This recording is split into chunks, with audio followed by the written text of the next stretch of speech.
Salut les gars, vous allez bien? Je sais que non, hein, je sais que ça va pas fort. Et ça se comprend. Ce climat actuel extrêmement angoissant qui se passe dans ce monde entre Donald Trump qui déclare la guerre à Big Pharma, on se demande où ça va finir tout ça, et surtout les actualités qui sont pas jojo, il faut quand même le dire. Il faut quand même le dire. Alors, par quoi je vais commencer? Je vais commencer par un truc super qui certainement va me... À mon avis, cette vidéo sera strikée ou limitée, soumise à une limite d'âge, j'en suis assez convaincu. Je vais commencer quand même par ça, comme ça au moins ça vous évitera de regarder la suite si ça vous plaît pas. On apprend donc quasiment il y a peu de temps là, vous savez, Francis Lalanne avait, avec deux avocats, était allé à la Cour internationale de la Haye pour porter plainte pour crime contre l'humanité contre Macron et Castaner. Tout le monde avait dit elle ira nulle part cette plainte, elle va finir aux chiottes. Non, elle a été considérée comme recevable. Et à l'heure où je vous parle, elle est instruite. C'est-à-dire ils sont en train effectivement de monter un dossier d'instruction. Donc elle a été reçue. Hein. Voilà, donc voilà, Francis Lalanne s'est rendu le 11 juin à la Cour pénale internationale afin d'y déposer une plainte pour crime contre l'humanité contre le président français et son ministre de l'Intérieur. En cause, selon le chanteur, proche des Gilets jaunes, les blessés graves parmi les manifestants, les arrestations arbitraires, les gardes à vue injustifiées, les perquisitions abusives. Depuis le début du mouvement de la contestation, comme l'expliquait le texte de sa pétition en ligne qui a dépassé plus de 100 000 signatures. Voilà, donc cette plainte a été jugée recevable par la Haute Cour internationale de la Haye. Je trouve que c'est quand même étrange qu'il y ait un silence radio total dans les médias. C'est quand même très grave. Je crois que c'est la première fois dans l'histoire de l'humanité que ça existe, un truc comme ça. En France, j'entends. Je ne sais pas si vous vous rendez compte. La Cour internationale des droits de l'homme qui trouve recevable une plainte pour crime contre l'humanité d'un citoyen lambda contre un président et son premier ministre. Comme il y a un silence radio médiatique, je me suis dit, bon, je vais ouvrir ma gueule, comme ça je vous propose de la relayer, cette information. Parce que c'est quand même très grave. Voilà. Je doute que ça aille loin, je pense qu'elle finira par un non-lieu, mais c'est pas certain. À voir. Voilà, donc je tenais à vous le dire, parce que ça me paraît quand même extrêmement important. Je me dis, une lueur d'espoir, on verra. On verra. Bref, alors on va ça suivre. Dans les choses qui vont vous énerver, je le sais, mais il vaut mieux être énervé que finalement dans l'angoisse, parce que l'angoisse c'est pas bon. Hein. Vous savez l'affaire Théo Loaka, celui qui avait pris soi-disant une matraque dans le fondement, et puis en fait il s'est avéré que c'était faux, puis en fait le rapport définitif de l'IGPN s'est avéré que c'était totalement faux, et d'ailleurs lui-même après avait avoué que c'était faux. Pour finir par nous dire finalement qu'il avait encore des séquelles et qu'il avait du mal à s'en remettre. Bon, très bien. On sait que la famille de l'UACA a elle-même été mise en examen pour détournement de fonds publics, pour des sommes assez considérables. Et là, qu'est-ce qu'on apprend? On apprend que suite à 10 000 € de loyer impayé, l'État financerait les dettes de Théo Loaka. Voilà. Et ça, c'est passé dans Sputnik News, c'est pas moi qui l'invente. Donc vous pouvez aller vérifier l'information si vous avez envie. C'est pas mal, je trouve que c'est pas mal. Donc évidemment,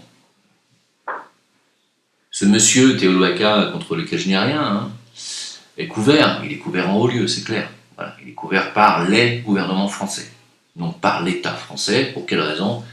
C'est à vous de chercher, c'est pas à moi. Moi, je suis pas un journaliste. Je dis juste ce que je vois et ce qui me chiffonne, faut le dire. Ça me chiffonne un peu cette histoire de Théo Loaka qui a l'air d'avoir tous les droits. Ça commence à me gonfler. Voilà. Alors, article qui est sorti dans le journal Le Monde. 386 mineurs. Entendez mineurs, pas des mineurs de fond, des mineurs, des enfants, entre l'enfant et l'adolescent. 386 libérés après le démantèlement d'un réseau pédophile mondial. Open bar. Bien. Des fois, on ouvre des cages comme ça, mais on libère des mineurs. 386 mineurs. Ah bah tiens, on va lâcher-les, c'est bon. On les a assez enculés, c'est pas grave. Pardon pour la vulgarité, mais le dossier est vulgaire. C'est une horreur. C'est bon, bah ils veulent sortir. Bon allez, relâchez-les, c'est bon. Quoi, qu'est-ce qu'il y a, ils veulent se reconstruire. Relâchez-les, mais à mon avis, ils se reconstruiront jamais avec ce qu'on leur a fait subir depuis 10 ans. Tout ça, tranquille, hein. Tranquille, hein. C'est la police canadienne qui a annoncé ça le 14 novembre dernier, donc ça date pas d'hier, comme vous pouvez le voir. Et puis ça date surtout de 2013, ce que je suis en train de vous dire. Je viens de m'apercevoir que je lis un article de 2013. Mais c'est pas grave. Je tenais à le dire quand même, parce que je ne sais pas si vous en avez eu vent. Et puis derrière, l'affaire Epstein a été totalement étouffée. Alors, l'affaire Epstein, en parlant de ça, il y a une rumeur, je dis bien une rumeur, ce n'est pas une certitude pour le moment, qui circulerait comme quoi, vous savez, les policiers qui ont été poignardés à la préfecture de Paris par un policier lui-même, soi-disant musulman radicalisé, bon, ça c'est ce qu'on nous a vendu comme version, paraîtrait-il que c'est totalement pas pour cette raison qu'ils ont été tués, il paraît que c'était des policiers qui enquêtaient sur l'affaire Epstein. Moi je dis ça,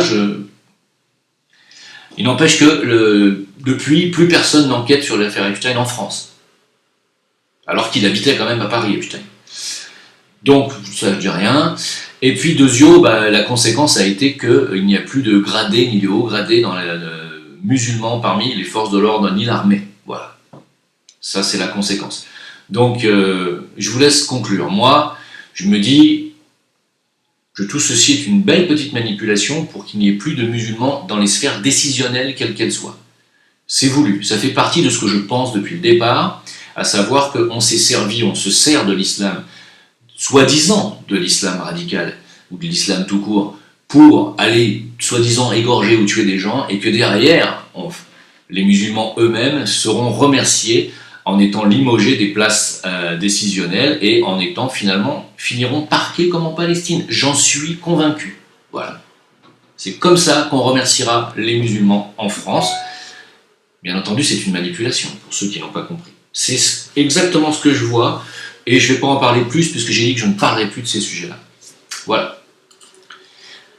Ah, une petite anecdote sympathique, c'est un Allemand qui avait acheté une voiture, vous savez, Tesla, vous savez, ces fameuses bagnoles américaines qui roulent à l'énergie électrique et qui sont révolutionnaires, qui font pas un bruit et qui vont très vite et qui sont magnifiques. Il y a un propriétaire allemand qui s'est viandé avec, il a heurté un arbre, la bagnole elle est impraticable, c'est-à-dire qu'elle est foutue quoi. Donc le mec il a voulu la mettre à la casse, interdiction. Interdiction de s'en débarrasser, interdiction de la détruire. Les entreprises Tesla ont dit surtout pas, vous essayez pas d'enlever la batterie parce qu'on ne sait pas ce qui va se passer. Ah non mais je déconne pas. Voilà, donc ils ont envoyé finalement deux techniciens Tesla pour essayer de démonter la batterie sans dommage. On ne sait pas ce qui peut se passer en cas de démontage d'une batterie Tesla. Ah, c'est rassurant. C'est très rassurant. Ce qui donne ce qui donne du crédit à ceux qui disent que l'avenir n'est pas dans l'électrique au niveau des véhicules. Et je suis assez d'accord avec eux. Pour moi, l'avenir n'est pas dans l'électrique, l'avenir est dans l'hydrogène. J'en suis assez convaincu aussi. Voilà. Voire dans le magnétique, mais on n'y est pas encore. L'avenir pour les véhicules plus tard, ce sera des véhicules à hydrogène ou alors même à moteur à eau ou à air comprimé qui fonctionnent déjà. Les moteurs à hydrogène en tout cas fonctionnent parfaitement. Et en plus, ils balancent de l'air pur dans l'atmosphère. Donc je vois pas pourquoi on s'en prive. Enfin, la vérité c'est qu'on s'en prive parce qu'on a des accords internationaux avec les pays producteurs de pétrole, tout simplement. Sinon, on aurait terminé depuis longtemps avec cette histoire de moteur à explosion. Enfin, vous voyez que c'est pas les moteurs électriques qui prendront le relais, à mon avis. Voilà. Et je pense que Tesla n'a pas beaucoup d'années devant elle. S'ils n'arrivent pas à régler ce problème, en tout cas. Voilà. Donc, qui profitent de faire de l'argent, mais pour le moment, ça va pas durer, je pense. On peut pas recycler une automobile Tesla. Voilà. Ça, sachez-le. C'est dingue. Alors, on avait parlé de Sylvie Goulard.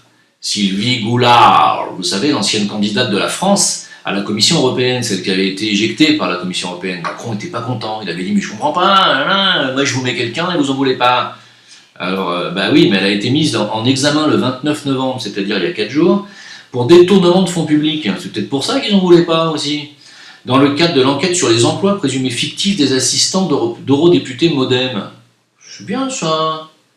Selon la FP. Voilà, donc c'est bien. Une députée MoDem qui est mise en examen, c'est super. Puis ils voulaient nous la mettre à la Commission européenne. Tranquille, tu sais. Pendant ce temps-là, ils s'augmentent leur salaire. Tout va bien chez eux. Chez LREM, tout va très bien. Il n'y a plus d'argent en France, les gens sont dans la rue. Les pompiers aujourd'hui sont dans la rue. Attendez, que je retrouve le truc là, voilà, grève inédite. Actuellement, alors je vous parle, les pompiers en colère campent sur la place de la République, à Paris, mais aussi dans beaucoup de villes. Ils vont être rejoints dans 2 jours, puisqu'on est le 3 décembre et que la manif française nationale est le 5 décembre. Ils vont être rejoints par je ne sais combien de Français, on va voir, c'est là qu'on va voir si le peuple de France a envie de sortir de leur état d'esclave ou pas. Mais pendant ce temps-là, LREM, ils augmentent leur salaire, tranquille. Hamdoullah, Kulchi Berer, voilà. Et les Français crèvent de faim, on est en train de leur enlever leurs droits. Voilà, il y a des handicapés qui m'ont écrit hier sur le Discord qu'ils s'étaient fait enlever leur complément. Voilà, c'est passé au 1er novembre, ça y est, les handicapés n'ont plus leur complément subvention, enfin je sais pas comment ça s'appelle exactement. Ils n'ont plus rien, voilà. Vos retraites, ça va vous passer sous le pif, on vous enlève des droits d'allocation chômage, on vous augmente tout. Moi, je sais, je connais des gens qui n'arrivent plus à payer leurs taxes foncières, des propriétaires qui ne peuvent plus payer leurs taxes foncières depuis des années, qui vont être très probablement obligés de vendre leurs biens et de partir finir leur vie, je ne sais pas comment. Mais pendant ce temps-là, tout va bien chez LREM, tout va très bien. Ils nous mettent des gens comme candidats pour la Commission européenne qui sont des gens mis en examen quelques temps après. C'est super. Tout va bien. On n'est pas du tout dirigé par une mafia. Alors, vous m'avez gueulé dessus parce que j'ai dit là dans ma dernière vidéo que ce sont les Français qui ont mis au pouvoir ces gens-là. Vous m'avez gueulé dessus en me disant jamais, faut pas dire ça, c'est pas les Français. Il n'a été élu que par 17% des Français. Non, d'abord Primo c'est 23%. Deuxio, qui a permis l'élection d'un mec grâce à 23% du corps électoral? Les abstentionnistes, je le rappellerai jamais assez. 50% d'abstentionnistes. Ce qui fait qu'il n'y a que 50% qui ont permis, qui ont finalement voté, puisque les 50% d'abstentionnistes, on les prend pas en compte en France. Il n'y a donc que 50% des gens qui ont voté, et parmi ces 50%, il n'y en a que 23% qui ont voté pour Macron. Point. Et ça, c'est grâce à qui? C'est grâce aux abstentionnistes. Aux 50% qui m'ont dit, faut pas voter, faut surtout pas voter, gna gna gna.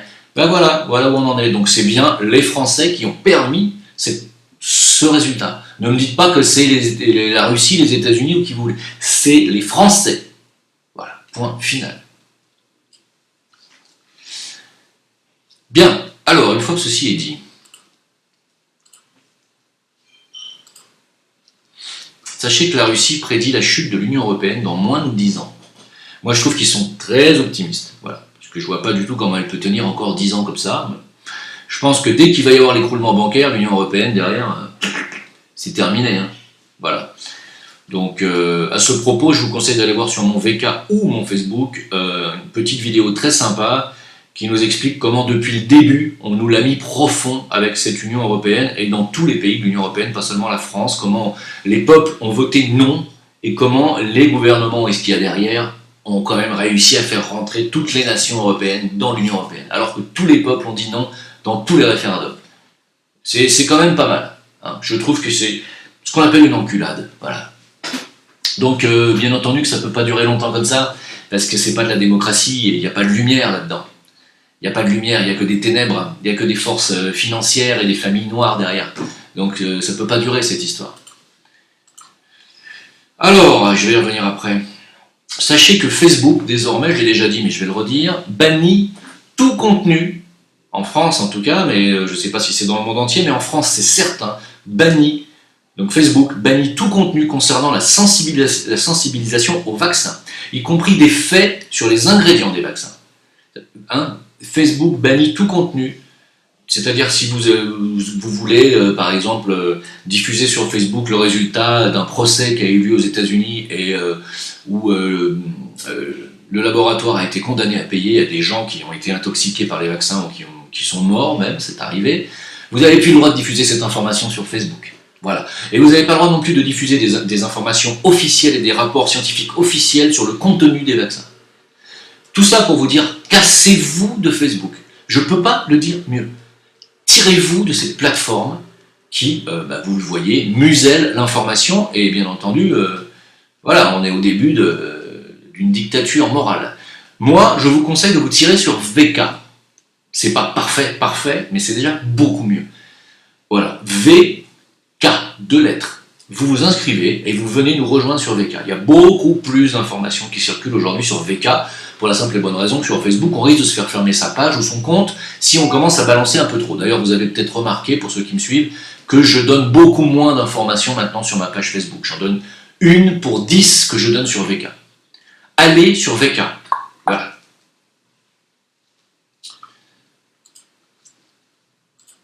Alors, je vais revenir depuis le début.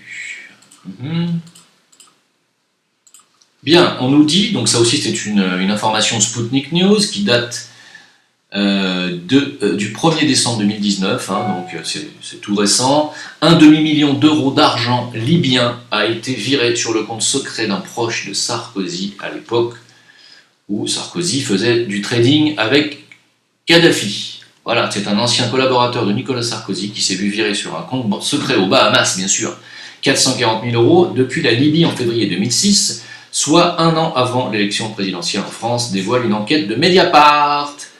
Mais Nicolas Sarkozy n'est toujours pas mis en examen, ni en prison. Allez savoir pourquoi. Il a l'immunité présidentielle encore ? Sûrement, qu'il a sûrement l'immunité, certainement aussi de la CIA et l'immunité de la Goldman Sachs et des Rothschild. C'est surtout pour ça qu'il ne sera jamais touchable et qu'il sera toujours tranquille et qu'il pourra se balader n'importe où tranquillement pendant que vous, on vous mettra en garde à vue, on fera des perquisitions chez vous parce que vous avez porté un gilet jaune. Oui, on en est là aujourd'hui. Donc il y a une véritable fracture, mais elle va être définitive, cette fracture, entre l'élite, qui est une élite totalement corrompue par la finance mondiale, et le peuple, qui lui est totalement ruiné, foutu à poil par cette élite de voleurs. Voilà où on en est, et je pense qu'il n'y a plus rien à démontrer. Aujourd'hui, en ce qui me concerne, de toute façon, c'est clair et net, comme de l'eau de roche. Évidemment, c'est sûr que j'ai pas envie de voter derrière. Vous allez me dire, alors tu vas faire quoi aux dernières élections du coup, aux prochaines élections? Je suis très emmerdé, je vous le dirai. Parce que si je m'abstiens, je deviens aussi inutile que les 50% d'abstentionnistes qui ont permis l'élection de Macron. Si je vote blanc, c'est exactement la même chose. Et si je vote pour quelqu'un du système, ça sera rebelote. Qu'y a-t-il en face? Alors il y a Jean Lassalle qui vient de dire qu'il sera candidat. Eh bien après tout, pourquoi pas, tiens. Voilà, je préfère encore voter Biquette, ou je préfère voter Jean Lassalle que de voter un représentant de la Goldman Sachs et des Rothschild. Alors, dernière nouvelle intéressante, puisque vous savez que la résolution de LREM pour lutter contre l'antisémitisme, cette résolution, c'était de finalement condamner tout propos jugé antisioniste. Alors, vous avez donc cette loi de LREM vise donc à coquiner, si je puis dire, les termes antisionistes et antisémites. C'est-à-dire que pour eux, toute critique maintenant d'Israël ou de la politique israélienne envers les Palestiniens ou dans le monde est passible, donc ils espèrent que ça tombe sous le joug de l'antisémitisme. Voilà, donc vous ne pourrez même plus critiquer Bibi, alias Netanyahou, qui lui-même est mis en examen à l'heure où je vous parle, vous ne pourrez même plus le dire, parce que tu seras antisémite. Tu ne pourras plus jamais critiquer aucun sioniste en France sans être condamné pour antisémitisme. C'est le projet de loi de LREM. Eh bien, figurez-vous, si bien entendu, si ça passait, ça serait extrêmement grave. Ça voudrait dire que tu n'as plus le droit de critiquer un pays ou une politique, je ne sais pas si vous vous rendez compte, sous prétexte que c'est un pays juif à dominance, et que donc, si tu critiques ce pays, tu critiques les juifs. Donc, franchement, s'ils arrivent à passer cette résolution, je pense que tous ceux qui suivent Dieudonné Soral, vous avez intérêt à quitter la France, je vous dis ça comme ça. Donc, il y a, figurez-vous, 127 universitaires, juifs donc, 127 universitaires, que je ne dise pas de conneries, et intellectuels juifs, d'Israël ou d'ailleurs, qui s'insurgent contre ce projet de loi, c'est-à-dire ils ne sont absolument pas d'accord avec ce projet de loi. Vous voyez, comme quoi, Et comme quoi, j'ai tout à fait raison quand je dis qu'il y a des juifs qui ne sont pas sionistes, et même s'ils le sont, ils ne sont pas pour ce genre de loi totalitaire, qui bien entendu est totalement scandaleux. Scandaleux. Projet de loi scandaleux. Hein, donc pour eux, c'est extrêmement grave, et ça aura pour répercussion, bien sûr, d'envoyer des messages politiques désastreux, c'est-à-dire vraiment de condamner tout propos envers le peuple juif ou envers une politique israélienne, condamner, c'est-à-dire c'est de la dictature totale, quoi. Hein, et ça va dans le sens de ce que j'ai dit tout à l'heure sur les musulmans dont on se sert, les musulmans radicalisés dont on se sert en France pour tuer des gens, pour ensuite les empêcher d'accéder au haut grade dans la police, machin, etc. Tout ça, c'est tenu de main de maître par les mêmes qui veulent aujourd'hui imposer des lois qui sont extrêmement plus que bancales, qui sont dangereuses pour la démocratie. Déjà qu'il n'y en a plus beaucoup en France. Voilà. Donc je tenais à le dire. Alors on me dit, ouais, mais tu ne dois pas parler de ce sujet. Eh bien écoutez, j'en parle. Voilà. Merde. Voilà. Vu ce qu'on subit aujourd'hui sur la crypto et sur le Zincoin par une catégorie de personnes qui sont bien planquées tranquillement en Israël alors qu'ils ont des mandats d'arrêt international sur le cul, je ne vais pas les citer, mais vous savez de qui je parle. Il y en a aussi qui sont planqués au Liban en ce moment et qui nous font des menaces et des harcèlements avec leur chaîne anti-Zincoin aussi en ce moment, qui nous font des menaces de justice. On en reparlera, ça, on réglera le problème.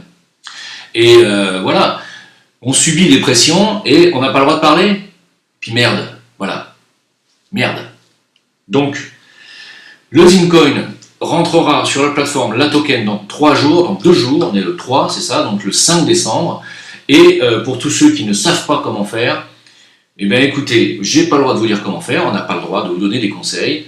Donc écrivez-moi si vous voulez à jimleveilleur@gmail.com et puis on essaiera de vous aiguiller. Mais de toute façon, on n'a absolument pas le droit juridiquement de vous donner des conseils comme ça en public. Voilà, je l'ai appris il n'y a pas longtemps, c'est une loi récente. Donc j'ai plus le droit de vous dire quoi faire. Donc si vous ne savez pas comment faire, écrivez-moi et on essaiera de trouver une solution pour tout le monde.